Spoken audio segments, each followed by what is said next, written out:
Hello and welcome dear students, my name is Durgesh Kumar Malviya.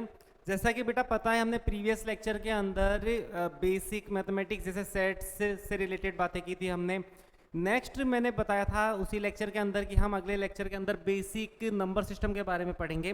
तो basic number system बेटा 10th class के अंदर भी जैसे पढ़ रखा है, लेकिन फिर भी मैं एक बार थोड़ा सा रिवाइज करवा देता हूँ, क्योंकि बहुत सारे बच्चों को 11th क्लास के अंदर नंबर सिस्टम जानने में भी बड़ी दिक्कतें होती है। तो सबसे पहले देखो बेटा नेचुरल नंबर, इसमें हम ज़्यादा समय वेस्ट नहीं करेंगे। देखो नेचुरल नंबर क्या होते हैं। नेचुरल नंबर के अंदर बेटा स्टार्टिंग 1 से होती है, यानी कि कोई भी नंबर, देखो इसको सेट्स की फॉर्म में भी लिख सकते हैं ना, कि n एक सेट है नेचुरल नंबर का, जिसके अंदर बेटा नंबर स्टार्ट होते हैं 1 2 3 4 5 अप टू इस तरीके से चलते रहते हैं ना। डॉटेड का मतलब होता है कि यहाँ ये सीरीज कंप्लीटली इन्फिनिटी तक चलती है। यहाँ पर ये सारे के सारे नंबर बेटा 1 2 3 4 होते हैं। फाइनली क्या होते हैं बेटा, फाइनाइट नंबर होते हैं। फाइनाइट यानी कि इसके अंदर फ्रैक्शन वगैरह हम कंसीडर नहीं करते नेचुरल नंबर के अंदर। सेकंड थिंग यहाँ पर हम कंसीडर करते हैं बेटा होल नंबर। होल नंबर का मतलब होता है कि नेचुरल नंबर का जो सेट है, होल नंबर क्या होता है, होल नंबर के अंदर बेटा नेचुरल नंबर के सेट में क्या कर देते हैं, जीरो ऐड कर देते हैं। तो इसका मतलब होल नंबर जो अपना बन गया, जिसको हम कैपिटल W से डिनोट करते हैं, वो स्टार्ट होता है बेटा 0 1 2 3 4 इस तरीके से चलता रहता है। जो बेटा सबको पता है कि होल नंबर 0 से स्टार्ट होते हैं, 0 1 2 3 4, यानी कि नेचुरल नंबर के अंदर बेटा 0 ऐड कर दो। तो इसका मतलब देखो सेट्स के साथ भी मैं बताता रहूँगा साथ में कि जो नेचुरल नंबर है, क्लियर, जो नेचुरल नंबर है वो बेटा सबसेट बन गया होल नंबर का। नेचुरल नंबर है वो किसका सबसेट बन गया, होल नंबर का। नेक्स्ट इसके अंदर देखो यहाँ पर इंटीजर्स। बेटा इंटीजर्स को I और Z से डिनोट करते हैं, I और Z लिख देते हैं इसके अंदर। इसका मतलब इसके अंदर बेटा यहाँ पर नेगेटिव नंबर भी चलते हैं, जैसे -3 -2 -1 देन 0 1 2 3 और यहाँ पे डॉट, यानी कि लेफ्ट में भी इस तरीके से नेगेटिव नंबर, जीरो के बाद में ये सारे के सारे क्या होते हैं, पॉजिटिव नंबर इस तरीके से। तो यहाँ पर भी बेटा जो इंटीजर्स होते हैं वो भी अपने आप में क्या होते हैं, फाइनाइट नंबर होते हैं। इसके अंदर भी देखो इंटीजर्स के अंदर भी अलग अलग कैटेगरी, देखो इसको लेने का मीनिंग है कि कुछ एक चीज़ें मैं एक्स्ट्रा ऐड ऑन करके बताऊंगा जो बेटा तुमने 10th क्लास के अंदर नहीं पढ़ी है। अब इसके अंदर क्या होता है, सबसे पहले आई प्लस कभी कभी इसको लिखते हैं पॉजिटिव इंटीजर, है ना, positive integer I plus. Positive integer का मीनिंग क्या होता है बेटा, पॉजिटिव इंटीजर का मतलब होता है 1 2 3 अप टू इस तरीके से चलते हुए, ये वाले के सारे क्या है, पॉजिटिव इंटीजर। अब इसके अंदर आता है बेटा नॉन नेगेटिव। नॉन नेगेटिव का मतलब क्या होता है, नॉन नेगेटिव का मतलब होता है बेटा नेगेटिव नहीं होना। नॉन नेगेटिव का मतलब होता है नेगेटिव नहीं है। तो इसका मतलब क्या होगा बेटा, पॉजिटिव होंगे और पॉजिटिव के अंदर जीरो ऐड हो जाएगा, यानी कि 0 1 2 3 इस तरीके से जो सारे के सारे जो नंबर चलते हैं वो बेटा क्या होते हैं अपने आप में नॉन नेगेटिव इंटीजर्स। फिर यहाँ पर नेगेटिव इंटीजर्स की मैं बात करूँ तो नेगेटिव इंटीजर का मतलब होता है बेटा नेगेटिव नंबर। तो यहाँ से चलते नेगेटिव इंटीजर, यानी कि -3 -2 -1, बस इसके अंदर बेटा जीरो नहीं आता है ना। यहाँ पर हम क्या करते हैं, जीरो काउंट नहीं करते, इस तरीके से यहाँ पर हम जीरो काउंट नहीं करते हैं, यानी कि नेगेटिव इंटीजर्स के अंदर यहाँ से नेगेटिव नंबर चलते -3 -2 -1, यानी कि इस तरीके से नेगेटिव सीक्वेंस चल गई।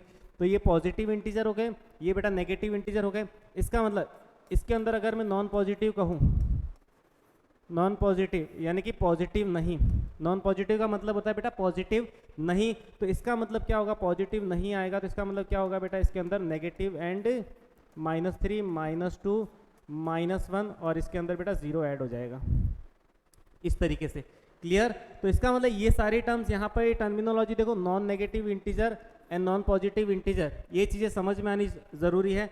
नॉन नेगेटिव इंटीजर का मतलब होता है 0 एंड 0 से बड़ा, एंड नॉन पॉजिटिव का मतलब होता है, नॉन पॉजिटिव का मतलब पॉजिटिव नहीं, ठीक है, नॉन पॉजिटिव का मतलब पॉजिटिव नहीं, 0 एंड बेटा क्या आ जाएगा, नेगेटिव इंटीजर, क्लियर। यहाँ तक ये सारी चीज़ें क्लियर हो गई। तो यहाँ पर कुछ एक चीज़ें जो है वो एक्स्ट्रा थी बेटा, जो तुमने 10th क्लास के अंदर नहीं पढ़ी, किस तरीके से non negative integer non positive integers क्या होते हैं, तो वो सारी चीज़ें हम इसके अंदर डिस्कस करते हैं।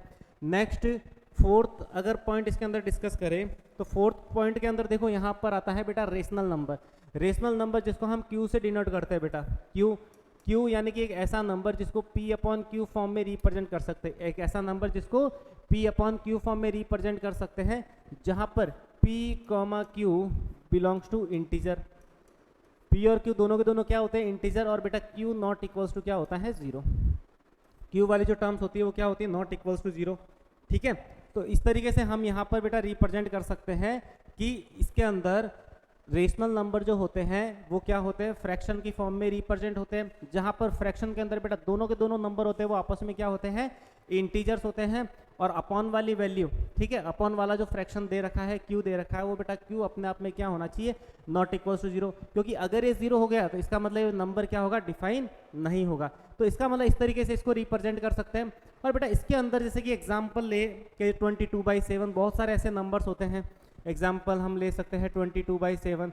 अब देखो एक चीज समझो यहाँ पर, इसका देखो डेसिमल रिप्रेजेंटेशन में बताता हूँ, इस नंबर का डेसिमल रिप्रेजेंटेशन क्या होता है। देखो डेसिमल रिप्रेजेंटेशन का मीनिंग होता है, जैसे बहुत बार तुमने कक्षा 10वीं के अंदर भी इस तरीके से नंबर पढ़ा होगा कि 1.3 बार, है ना, 1 पॉइंट, इसको डेसिमल के फॉर्म में भी पढ़ा होगा कि 1 यहाँ पर इस तरीके से 1.3 बार, इसका मतलब 1.3333 इस तरीके से। बार का मतलब होता है कि ये नंबर इस तरीके से फ्रैक्शन की फॉर्म में बेटा चलता रहता है, ठीक है।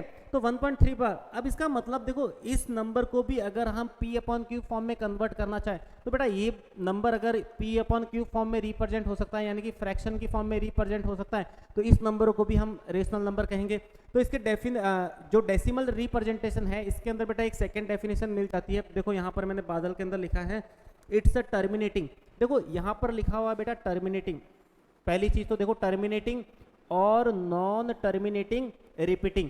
एक तो बेटा नंबर इसके अंदर टर्मिनेट होता है, क्लियर, एक तो इसके अंदर फाइनली हम नंबर क्या करते हैं बेटा, टर्मिनेट नंबर कंसिडर करते हैं।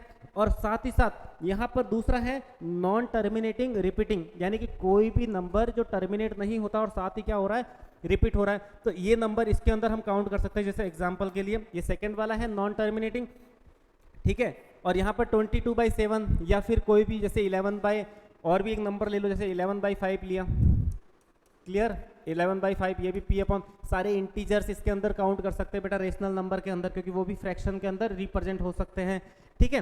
तो ये बहुत सारे बेटा एग्जाम्पल बन सकते हैं। तो इसको भी देखो, अगर 11 को 5 से डिवाइड करो तो कितना बन जाएगा, 2 पॉइंट समथिंग जो भी वैल्यू मिलेगी तो वो क्या मिलेगी, टर्मिनेटिंग नंबर मिलेगा। और नीचे क्या है, नॉन टर्मिनेटिंग रिपीटिंग, जैसे कि ये वाला है 1.3 बार को अगर फ्रैक्शन में कन्वर्ट करना चाहो तो शॉर्ट फॉर्म इसका भी पता ही है, 1.3 बार को क्या लिखते हैं, सबसे पहले नंबर को तो बेटा ऐसे कैसे लिखते हैं, फिर इसमें से क्या करो, वो नंबर सब्ट्रैक्ट कर दो जिसके ऊपर बार नहीं है, तो बार किसके ऊपर नहीं है, 1।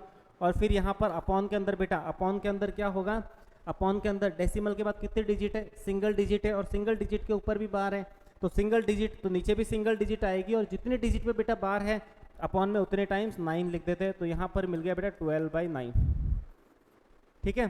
तो यहाँ पर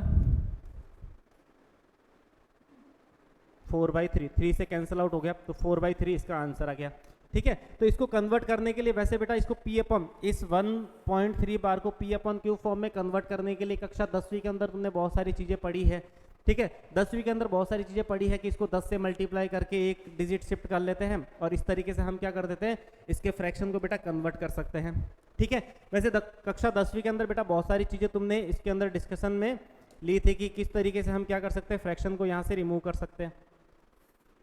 समझ आया, किसी को कोई डाउट? तो यहाँ पर तो मुझे लगता है कि प्रॉब्लम नहीं होनी चाहिए। तो रेशनल नंबर के अंदर दो चीज़ें समझ में आती हैं कि अच्छा ऐसा नंबर जो P/Q फॉर्म में रिप्रेजेंट होता है, Q 0 नहीं होना चाहिए। दूसरी चीज़ कि ये नंबर होता है रेशनल नंबर बेटा टर्मिनेटिंग होता है।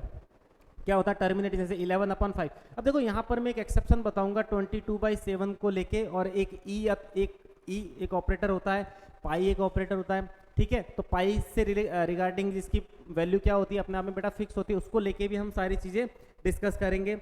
और यहाँ पर देखो दूसरा है नॉन टर्मिनेटिंग, जो टर्मिनेट नहीं हो रहा है, नॉन टर्मिनेटिंग, और अपने आप में क्या हो रहा है बेटा, रिपीट हो रहा है, क्लियर। अब यहाँ पर देखो एक चीज़ और, रेशनल नंबर हो गया। रेशनल नंबर से देखो, इरेशनल नंबर से पहले मैं क्या कर देता हूँ, रियल नंबर बता देता हूँ। बेटा रियल नंबर क्या होता है, रियल नंबर के अंदर भी देखो, रियल नंबर रेशनल और इरेशनल का सम होता है, ठीक है। यानी कि अगर मैं रियल नंबर कहना चाहूँ तो बेटा रियल नंबर अपने आप में -∞ से +∞, यानी कंप्लीट नंबर लाइन वाला जो नंबर होता है, या फिर इनको ऐसे भी लिख सकते हैं, real number equals to rational plus irrational number. Irrational number को बार से रिप्रेजेंट करते हैं ना, क्यू बार से, क्यू कॉम्प्लीमेंट से रिप्रेजेंट कर सकते हैं। तो इसका मतलब सोचो अगर रियल नंबर में से रेशनल निकालूं तो बेटा क्या मिल जाएगा, इरेशनल नंबर, है ना। यानी कि अगर मुझे इरेशनल नंबर चाहिए तो इरेशनल नंबर के लिए मुझे क्या करना पड़ेगा बेटा, इरेशनल नंबर के लिए यानी कि क्यू बार के लिए मुझे रियल नंबर में से बेटा रेशनल हटाने पड़ेंगे। क्लियर, यानी कि अगर मुझे रेशनल नंबर चाहिए, ठीक है, इरेशनल नंबर चाहिए तो इरेशनल नंबर के लिए, इरेशनल नंबर के अंदर मुझे क्या करना पड़ेगा, मुझे बेटा रियल नंबर में से रेशनल नंबर मुझे हटाने पड़ेंगे। ठीक है, यहाँ तक तो मुझे नहीं लगता किसी को कोई किसी भी तरीके का डाउट मिला होगा, समझ में आया। इसके अंदर भी बेटा बहुत सारे नंबर्स आते हैं, जैसे कि इसके अंदर हम कह सकते हैं कि एग्जाम्पल के लिए कहे कि वहाँ पर मैंने एग्जाम्पल लिया था 22/7, यहाँ पर भी मैं पहला एग्जाम्पल लूँगा। देखो इसके अंदर मोस्टली रूट वाली क्वांटिटी आती है, जैसे √2 लिख दिया मैंने इस तरीके से। ई भी अपने आप में एक फिक्स वैल्यू होती है बेटा, और एक पाई। देखो पाई का जिक्र अभी हमने किया था, और भी बहुत सारे नंबर होते हैं। देखो पाई बेटा अप्रोक्सीमेटली, पाई अप्रोक्सीमेटली क्या होता है, पाई की वैल्यू अप्रोक्सीमेटली 22/7 होती है। पाई की वैल्यू अप्रोक्सीमेटली बेटा क्या होती है, अप्रोक्सीमेट होती है 22/7। ठीक है, तो इसका मतलब रामानुजन ने बेटा इसके ऊपर बहुत मेहनत की थी 22/7 के ऊपर, कि पाई को इसने क्या किया था, 5 लाख डिजिट तक निकाला था। बिल्कुल निकालते ही गए, 4-5 साल लग गए थे इसके अंदर। फाइनली इन्होंने पता किया कि जो पाई होता है बेटा, इसके अंदर क्या होता है, ये नॉन टर्मिनेटिंग होता है नंबर। पाई होता है वो बेटा नॉन टर्मिनेटिंग होता है, और साथ ही साथ नॉन रिपीटिंग, यानी कि रिपीटिंग भी नहीं होता। तो इसका मतलब इसके डेसिमल रिप्रेजेंटेशन में अगर हम बात करें तो इसको हम कह सकते हैं it's a non terminating and non repeating. ये बेटा ना तो टर्मिनेट होता है और ना ही रिपीट होता है। इसका मतलब इसीलिए इसको क्यू बार की कैटेगरी में रखा गया है, और इसको बेटा रेशनल नंबर की कैटेगरी में रखा गया है। तो 22/7 बेटा रेशनल नंबर होता है, एंड जो क्यू बार होता है वो अपने आप में इरेशनल नंबर, यानी कि 22/7 को हम रेशनल कह सकते हैं और पाई को बेटा इरेशनल नंबर कहेंगे। क्यों, क्योंकि इसके अंदर जो नंबर आते हैं, कोई भी नंबर, जैसे एग्जांपल लो 1.325714235, इस तरीके से बेटा ये जो नंबर होता है वो टर्मिनेट भी नहीं होता। ऐसा नंबर जो टर्मिनेट भी नहीं होता, यानी कि नॉन टर्मिनेटिंग है बट रिपीटिंग भी नहीं है। समझ में, यहाँ पर रिपीट भी नहीं हो रहा बिल्कुल इस तरीके से। तो पाई के साथ भी 3.143 जो भी वॉटेवर बेटा जो वैल्यू मिली है वो इन्होंने 5 लाख डिजिट तक निकाल के रामानुजन ने चेक किया कि ये बेटा जो नंबर मिल रहा है वो क्या है, एक तो नॉन टर्मिनेटिंग नंबर है और साथ ही साथ क्या हो रहा है, नॉन रिपीटिंग नंबर है। क्लियर। तो इस तरीके से बेटा रेशनल नंबर के अंदर एक बेसिक डेफिनेशन थी जो तुमने 10वीं क्लास के अंदर पढ़ी है। ठीक है, तो ज़्यादा इसके ऊपर समय वेस्ट नहीं करेंगे, हम रियल नंबर के बारे में पता कर लिया। देखो बेटा प्राइम नंबर क्या होते हैं, प्राइम नंबर के अंदर भी ये चीज़ें तुमने पढ़ी है कि प्राइम नंबर एक ऐसा नंबर जो या तो खुद से डिविजिबल होता है। प्राइम नंबर बेटा क्या होता है, या तो नंबर खुद से डिविजिबल होता है या फिर 1 से डिविजिबल होता है। तो बेटा दुनिया के बहुत सारे प्राइम नंबर है, जैसे कि यहाँ पर प्राइम नंबर का अगर मैं सेट बनाऊं तो प्राइम नंबर 2, ठीक है, फिर 3, क्लियर, फिर 4 तो डिविजिबल हो जाएगा, फिर 5, फिर 6 डिविजिबल, 7, फिर 8 नहीं, 9 नहीं, 10 नहीं, फिर बेटा 11, 12 नहीं, फिर 13। इस तरीके से जो सारे के सारे नंबर आ जाएंगे बेटा वो क्या आ जाएंगे, प्राइम नंबर की कैटेगरी में आ जाएंगे। ध्यान रखना 2 एक ऐसा नंबर है जो इवन है, 2 एक ऐसा नंबर है जो इवन है और उसको हम कहेंगे प्राइम नंबर।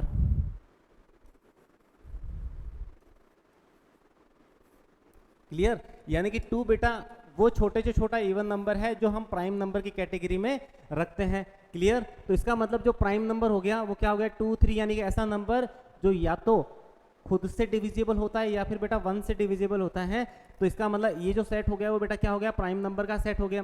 क्लियर, 2 एक ऐसा नंबर है जो इवन है। इवन नंबर देखो 2 ही एक ऐसा इवन नंबर है जिसको हम प्राइम नंबर की कैटेगरी में रखते हैं। बाकी सारे जो प्राइम नंबर है बेटा वो अपने आप में कहीं ना कहीं ऑड नंबर की कैटेगरी में आते हैं। समझ में आया। तो इस तरीके से बेसिक्स फंडामेंटल है ये प्राइम नंबर के बारे में, इस तरीके से पढ़ सकते हैं। फिर यहाँ पर बेटा देखो कंपोजिट नंबर के बारे में बात करें। देखो कंपोजिट नंबर के बारे में भी सभी को पता है कि कंपोजिट नंबर बेटा होता क्या है। कंपोजिट नंबर यानी कि देखो प्राइम नंबर में से क्या कर लो, निकाल लो सारे के सारे नंबर। यानी कि कंपोजिट नंबर की कैटेगरी में अगर कहे ऐसा नंबर जो प्राइम नहीं हो, यहाँ पर लिख देता हूँ बेटा नॉट प्राइम। ऐसा नंबर जो प्राइम नहीं है तो कौन कौन से आ जाएंगे बेटा, 1 तो आएगा नहीं, 1 ना तो प्राइम है ना ही कंपोजिट नंबर है। 2 आ गया, 3 आ गया, 4, 5 उसमें आ गया, 6 आ गया, 7 उसमें आ गया, 8, 9, 10, इस तरीके से बेटा सारे के सारे जो नंबर आ जाएंगे वो कंपोजिट की सीक्वेंस में आएंगे। वो सारे के सारे नंबर किस में आएंगे बेटा, कंपोजिट की सीक्वेंस में आएंगे। ठीक है, तो 8 के 8 हो गए अभी कंपोजिट की सीक्वेंस। अब देखो नेक्स्ट हम देखो बेटा को प्राइम एंड रिलेटिव प्राइम, ये चीज़ें भी देखो हमें इसके अंदर जब भी हम इसके अंदर पढ़ेंगे क्या पीएनसी, तो पीएनसी के अंदर ये बेटा सारी चीज़ें काम में आने वाली है। ठीक है, कि को प्राइम नंबर अपने आप में क्या होते हैं कि दो नंबर ए और बी अपने आप में क्या होंगे बेटा, को प्राइम नंबर। एक चीज़ इसमें समझना, को प्राइम नंबर के अंदर अगर हम कहें, जैसे एक एग्जांपल के लिए मैं कहूँ कि ए कॉमा बी आर को प्राइम,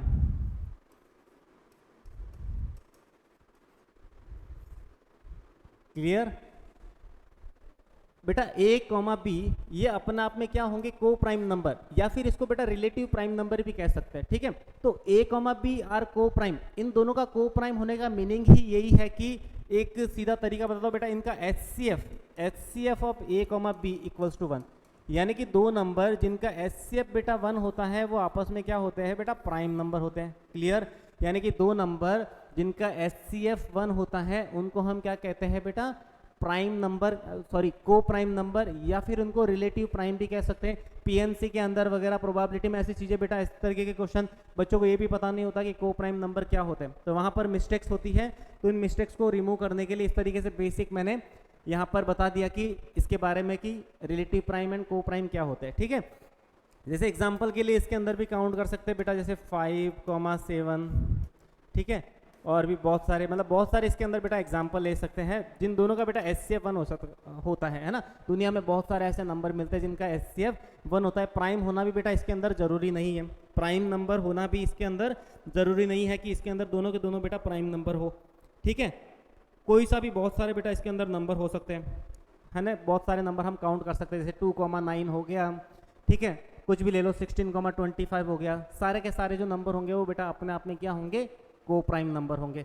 ठीक है, नेक्स्ट इसके अंदर 10वीं के अंदर देखो 10वां अपना है ट्विन प्राइम। देखो ट्विन प्राइम की डेफिनेशन भी अपने आप में बेटा कहीं ना कहीं रिलेट करती है। ट्विन प्राइम का मतलब होता है कि ये भी अपने आप में क्या है, प्राइम नंबर ही होते हैं। ठीक है, अपने आप में प्राइम नंबर, देखो ट्विन प्राइम जो होते हैं वो बेटा अपने आप में क्या होते हैं, प्राइम नंबर ही होते हैं। ये अपने आप में बेटा क्या होते हैं, प्राइम नंबर ही होते हैं। बट इसके अंदर बेटा जो डिफरेंस होता है वो कितना मिलना चाहिए, 2 मिलना चाहिए। डिफरेंस कितना मिलना चाहिए, 2, यानी कि जो ट्विन प्राइम नंबर होते हैं वो बेटा अपने आप में क्या होते हैं, प्राइम नंबर ही होते हैं, साथ ही साथ उनका डिफरेंस कितना आना चाहिए, 2 आना चाहिए। जैसे एग्जांपल के लिए हम काउंट कर सकते हैं 5,7, 5,7 अपने आप में ट्विन प्राइम नंबर है। क्यों, क्योंकि देखो बेटा 5 और 7 दोनों का जो डिफरेंस है वो अपने आप में कितना मिल रहा है, 2 मिल रहा है। इस तरीके से बहुत सारे बेटा ट्विन प्राइम नंबर हम इसके अंदर कंसिडर कर सकते हैं। ठीक है, जैसे कि 7,5 हो गया, 5,7 हो गया, वॉटेवर, बहुत सारे नंबर जिनका बेटा डिफरेंस हमेशा कितना रहना चाहिए, 2 रहना चाहिए। तो यहाँ पर देखो डिफरेंस अपने आप में कितना है, 7,5 लिखो। ठीक है, यहाँ पर कितना मिल रहा है, 2। ठीक है, तो इस तरीके के नंबर को बेटा हम क्या कहेंगे, ट्विन प्राइम, जिनका डिफरेंस कितना होता है, 2। तो ये बेसिक फंडामेंटल है यहाँ पर जिनको हम बेटा डिस्कस कर सकते हैं। अब देखो ये सारे नंबर सिस्टम पढ़ाने का बेटा मेन रीज़न क्या था, क्योंकि आगे जाके हमें ये कुछ चीज़ें मिलने वाली है कॉम्प्लेक्स नंबर टाइप। ये तुम्हारे लिए नया होगा कि बेटा कॉम्प्लेक्स नंबर क्या होता है, तो इसको मैं बेटा थोड़ा सा डिटेल में बता देता हूँ कि कॉम्प्लेक्स नंबर अपने आप में सबसे बड़ा नंबर सिस्टम होता है। मैथमेटिक्स के अंदर सबसे बड़ा नंबर सिस्टम होता है वो बेटा कॉम्प्लेक्स नंबर सिस्टम होता है। इस कॉम्प्लेक्स नंबर सिस्टम के अंदर हम क्या करते हैं, देखो यहाँ पर हमने अभी पढ़ा natural number is a subset of whole number is a subset of integer is a subset of rational, है ना।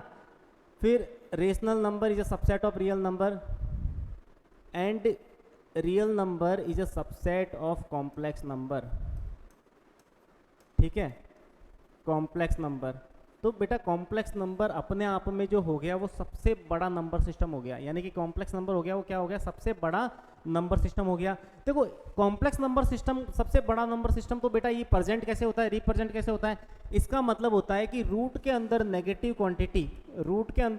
क्वांटिटी को बेटा हम इस कॉम्प्लेक्स नंबर से रिप्रेजेंट करते हैं, जिसको पढ़ा जाता है आयोटा। आई को क्या पढ़ा जाता है, IOTA।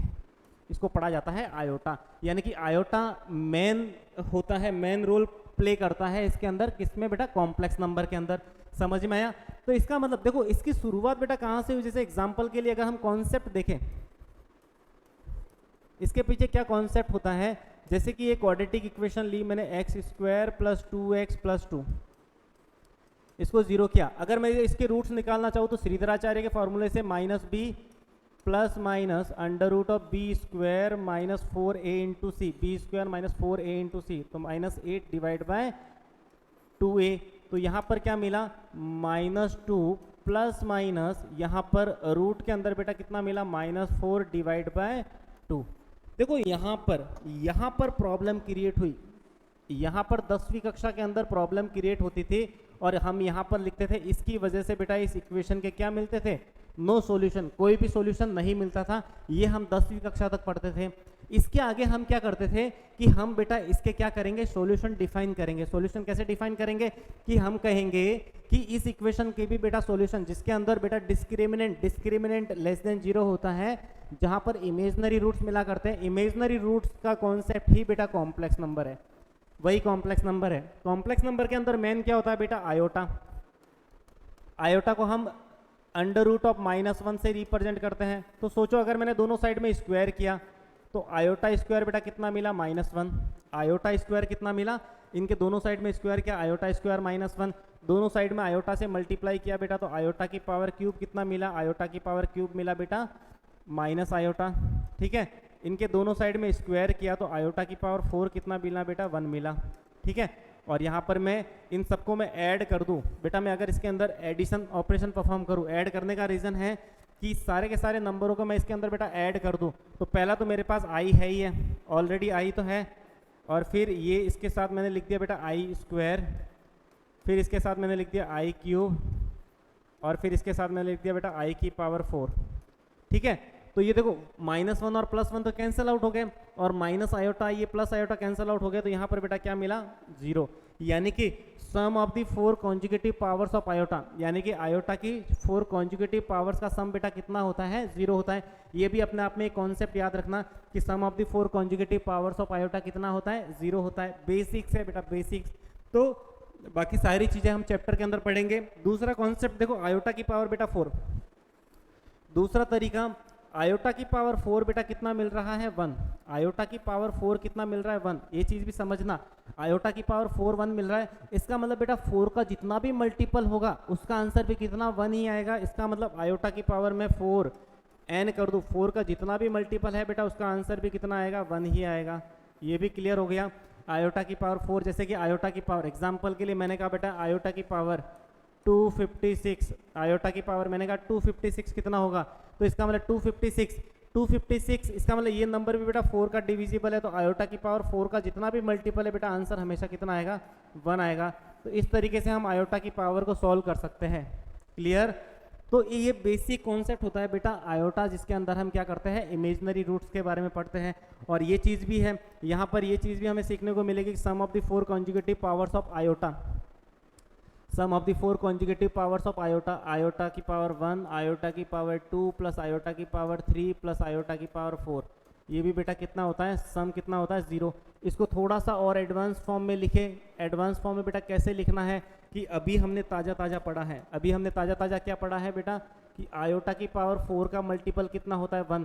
तो सोचो आयोटा की पावर 4n + 1, यानी कि 4n + 1 का मतलब होता है, ये +1 का मतलब होता है बेटा रिमाइंडर बच गया, यानी कि कोई भी नंबर जब 4 से डिविजिबल होगा, यहाँ पर जो रिमाइंडर बचेगा वो बेटा यहाँ आएगा, यानी कि ये कितना बच गया, आयोटा। क्लियर? यानी कि यहाँ पर अगर मैं एक और फॉर्मूला लिखूँ तो आयोटा की पावर 4n + r, यानी कि कोई भी नंबर 4 से डिविजिबल हो गया और जितना रिमाइंडर बचेगा वही बेटा आयोटा की पावर में आंसर आएगा।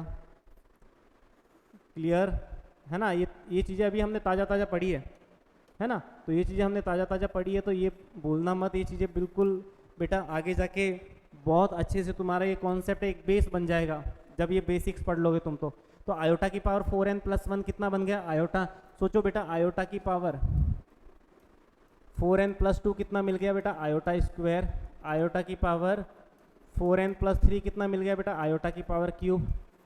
ठीक है, और अभी हमने देखा है कि 1 आयोटा आयोटा स्क्वायर और आयोटा की क्यूब, 1 आयोटा आयोटा स्क्वायर और आयोटा, है ना, क्यूब। तो यहाँ पर बेटा क्या मिल रहा है ना, आयोटा, ये आयोटा 4, ये कितना मिल जाएगा बेटा 1, तो आयोटा स्क्वायर -1 एंड +1 ये कैंसिल आउट, और ये दोनों अपने आप में क्या हो जाएंगे, कैंसिल आउट। तो यहाँ पर देखो बेटा क्या मिला, आयोटा की पावर 4n + 1 ये मिला आयोटा, तो यहाँ पर आयोटा स्क्वायर कितना मिलेगा 1, तो ये इससे कैंसिल हो जाएगा, और आयोटा आयोटा क्यूब से कैंसिल हो जाएगा। मतलब इन सबको बेटा मैं ऐड करूँ, अगर मैं इन सबको ऐड करूँ तो एडिशन प्रॉपर्टी से देखो यहाँ पर क्या मिलने वाला है, इन सबको बेटा मैं ऐड करूँ तो ऐड करने पर क्या मिलेगा, आयोटा की पावर 4n प्लस आयोटा की पावर 4n + 1 प्लस आयोटा की पावर 4n + 2 प्लस आयोटा की पावर 4n + 3, बेटा सबका सम कितना होता है 0।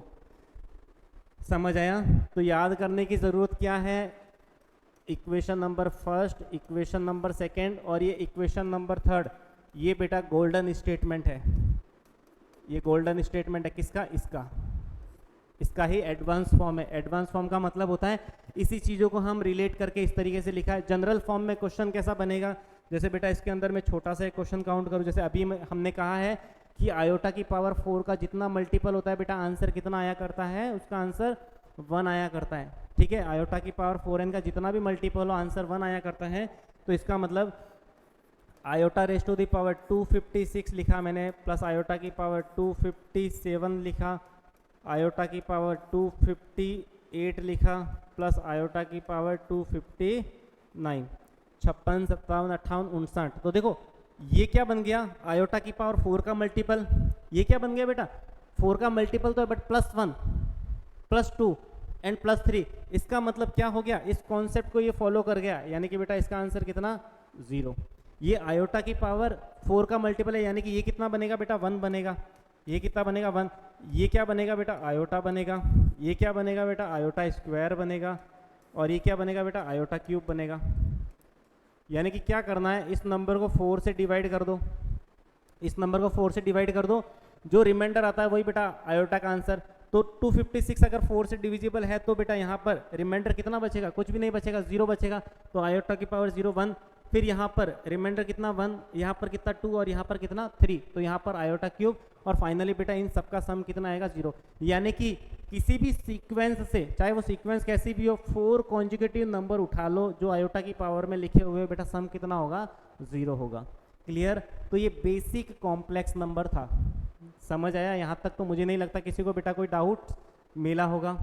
ठीक है, फिर नेक्स्ट इसके अंदर देखो, नोट के अंदर एक चीज़ मैं बता देता हूँ, कक्षा 10वीं के अंदर भी पढ़ा है, ये थोड़ा सा रेशनल नंबर से रिलेटेड है कि अगर बेटा कोई नंबर P/Q फॉर्म, अगर कोई नंबर P/Q form where Q is not equals to 0, ठीक है, ये बेटा रेशनल नंबर होगा। इसके भी 2 कैटेगरी है कि अगर जो Q है प्राइम फैक्टराइजेशन ऑफ Q, देखो ये जो Q लिखा हुआ है बेटा Q P/Q, P/Q, अगर Q 2 की power m into 5 raise to the power n, यहाँ पर लिखा हुआ है prime factorisation of Q is of the term, है ना, is of the form 2 raise to the power m into 5 raise to the power n, जहाँ बेटा क्या है m और n क्या है, non negative integer, m and n ये क्या है, नॉन नेगेटिव इंटीजर है, ये अपने आप क्यों क्या है, नॉन नेगेटिव इंटीजर है। ठीक है, then x has a decimal expression which is terminates. तो देखो अगर बेटा कोई नंबर P/Q फॉर्म में है और Q अगर इस फॉर्म में दे रखा है, ठीक है, अगर Q जो नंबर है उसको तुम 2 की power m into 5 raise to the power n की फॉर्म में अगर रिप्रेजेंट कर सकते हो, तो इसका मतलब वो नंबर होगा, जो भी एक्सप्रेशन बनेगा विच टर्मिनेट्स, वो बेटा नंबर क्या हो जाएगा, टर्मिनेट्स हो जाएगा। और यहाँ पर Q is not of the form, अगर Q 2 raise to the power m into 5 raise to the power n की फॉर्म में नहीं रिप्रेजेंट होता है, तो जो डेसिमल एक्सप्रेशन मिलेगा विच इज नॉन टर्मिनेट्स, बेटा नॉन टर्मिनेट्स नंबर मिलेगा। समझ में आया?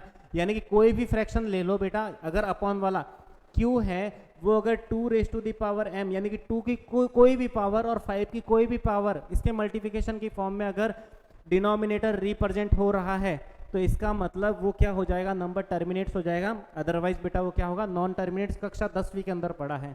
ठीक है, तो बिल्कुल बेसिक स्लाइड आज हमने जो नंबर सिस्टम के बारे में पढ़ा, बहुत सारे बच्चों को तो पता ही था, आइडिया ही था कि नेचुरल नंबर क्या होता है, होल नंबर क्या होता है, फिर भी बेटा एक दो चीज़ तुम्हें एक्स्ट्रा अगर सीखने को मिली है तो तुम्हारे लिए बेनिफिट ही है।